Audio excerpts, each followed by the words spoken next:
Hello, children. Welcome back to today's class. Today, we are going to discuss a new lesson, matter and materials. In this unit, we are going to discuss about what is matter and what are the states of matter and what is material and what is fibers and the types of fibers. And also, we are going to discuss about the process of manufacturing fabrics from cotton, and we are going to discuss about the varieties of grains and their food products, and we have to understand the difference between the float and sink. Come, let's start the lesson.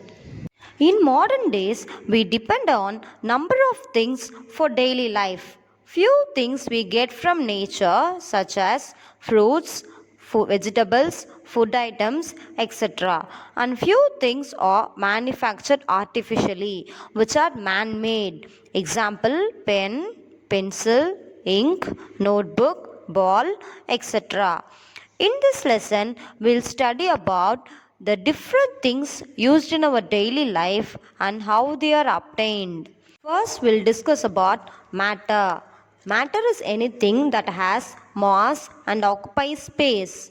Matter is made up of molecules, and the molecules are made up of atoms.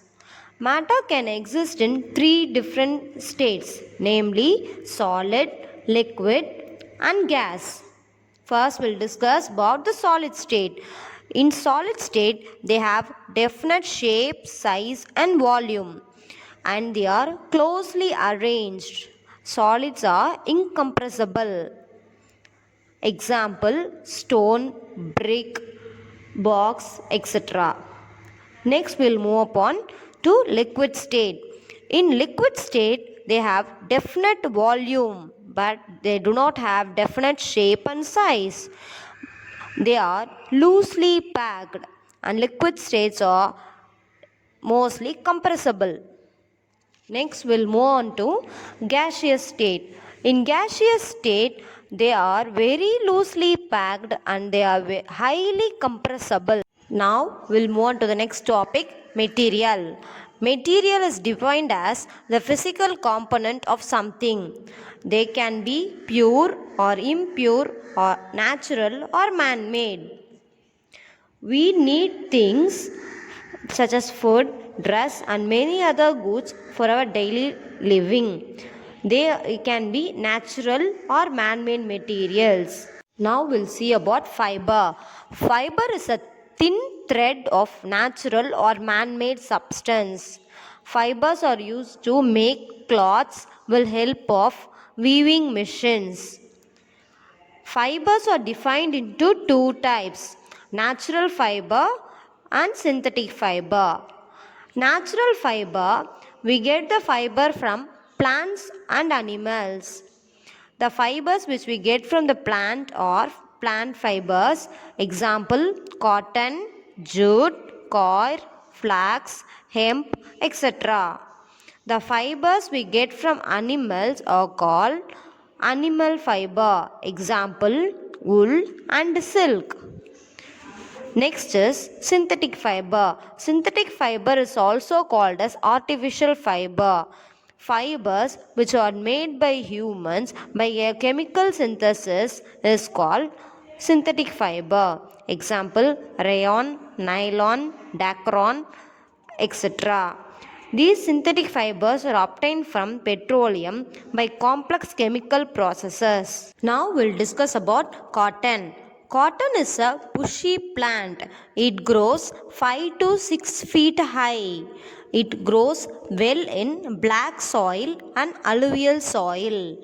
The cotton plant bears a large number of small green pods called cotton balls. When these cotton balls are mature, they burst out. After bursting out, they expose a white fiber called as cotton. They are hand picked from the plants. Now we'll see what is ginning. The raw fibers are separated from the seeds by a process known as ginning. Now we'll see spinning. The process of making yarn from lint. Lint is nothing but fiber. Is called spinning. Then we'll see what is weaving. The process of making two sets of yarns together to make a fabric is called weaving.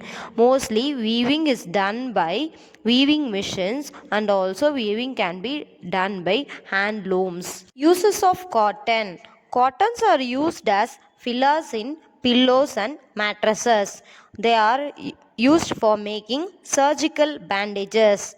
They are used in manufacture of cotton textiles and garments. Example, for making dhotis, saris, bed sheet, tablecloth, we use cotton. Next, we'll learn about jute. Jute is a fiber which is obtained from the stem of the jute plant. The jute plant has a long, soft and shiny fibers, so they are referred as golden fibers.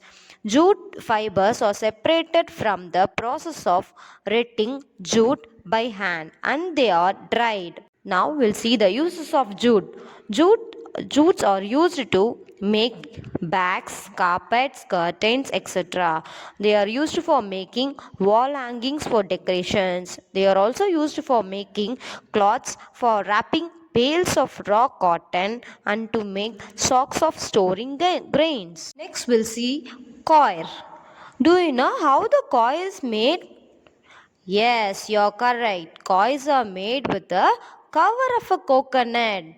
It is used for making doormats, floor mats, brushes, mattress, etc. Next, we'll discuss in detail about the synthetic fiber.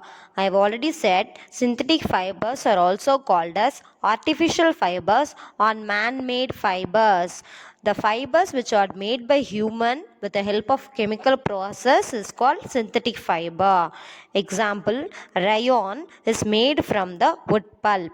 Nylon is made from silk and wool. Polyester is made from some petroleum products. Now we'll see the uses of synthetic fibers.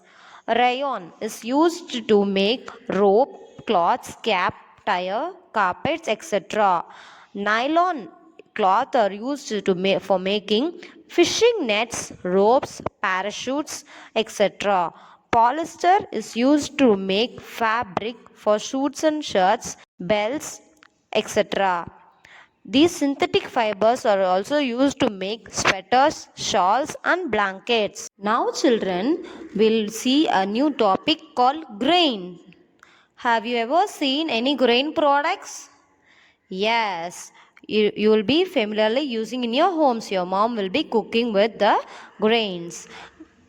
Can you list any example? Yes, exactly. Wheat, rice, millets, these are all the examples of grains. Grains are very small, dry seed. They are mainly used as cereals and legumes. In this lesson, we will see about wheat, maize, rice and millets in detail.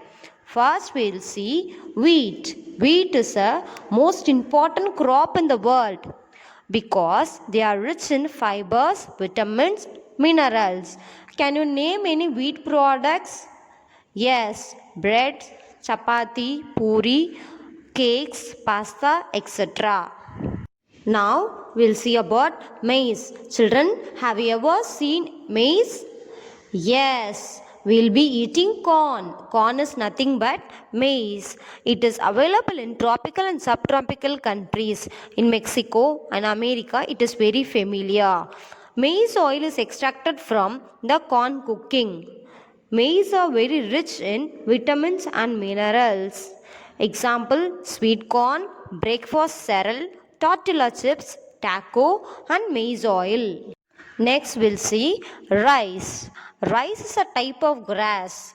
Yes, we are very familiar with the rice. 90% of the world's rice production is done in Asia. Have you ever seen brown rice? Yes, we have two types of rice, white rice and brown rice. Brown rice is healthier when compared to white rice. White rice contains few essential nutrients, but the brown rice contains the fibrous bran. Can you list some of the rice items which is prepared by your mom? Yes, rice, idli, idiyappam, rice aval, etc. are prepared with the rice. Next, we'll see about millets. Have you ever seen millets? Do you know the Tamil name for millet? Yes, you are right. In Tamil, millets are referred as thinai. Millets are very small seeded grasses. They are grown as cereal crops for fodder and human food. Do you know why we eat millets? Yes, we eat millets for weight loss. They are rich in fibers.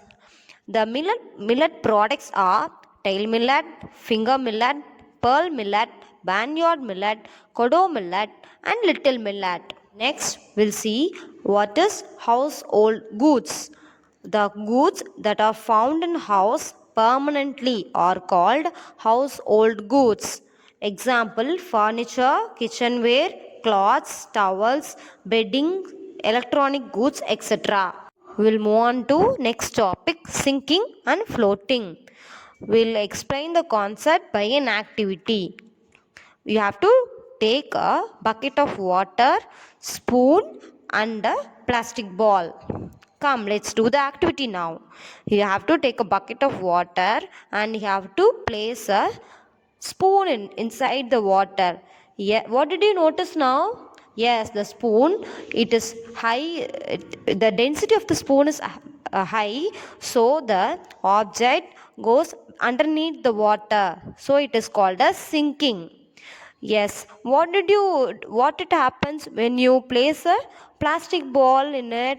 The density of the plastic ball is very less, so the plastic ball floats. It is called as floating.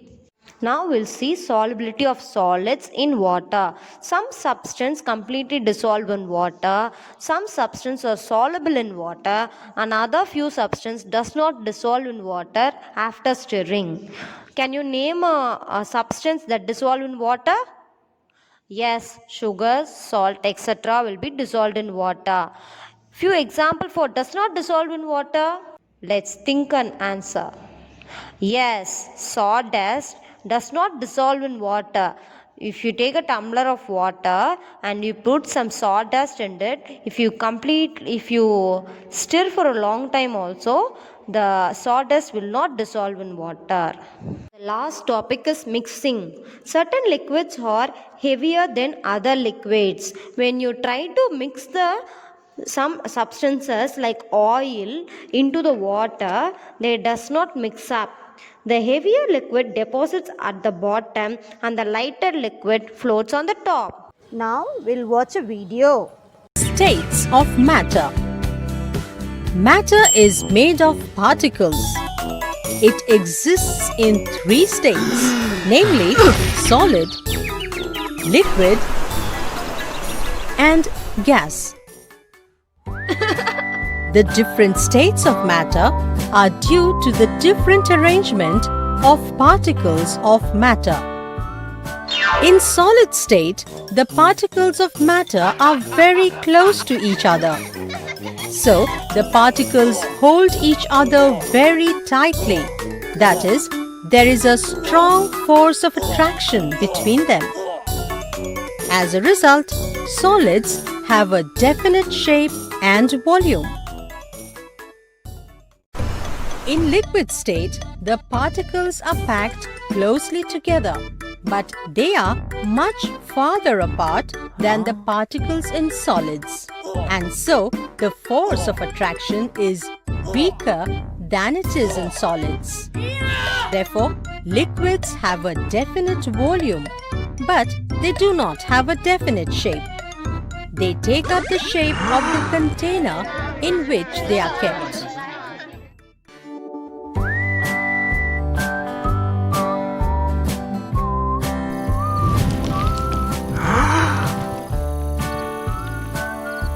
In gases, the particles of matter are very far away from each other, and so the force of attraction between them is very weak. Thus, gases have neither a definite shape nor volume. They can fill the entire space or volume of a container, irrespective of the container size. Now children, we will watch a video which will explain the process of fiber, cotton fiber to fabric.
Children, I hope you all enjoyed the video. Now you have to complete the book back exercise in page number 119 and 120 from first Roman letter to fifth Roman letter. Thank you children.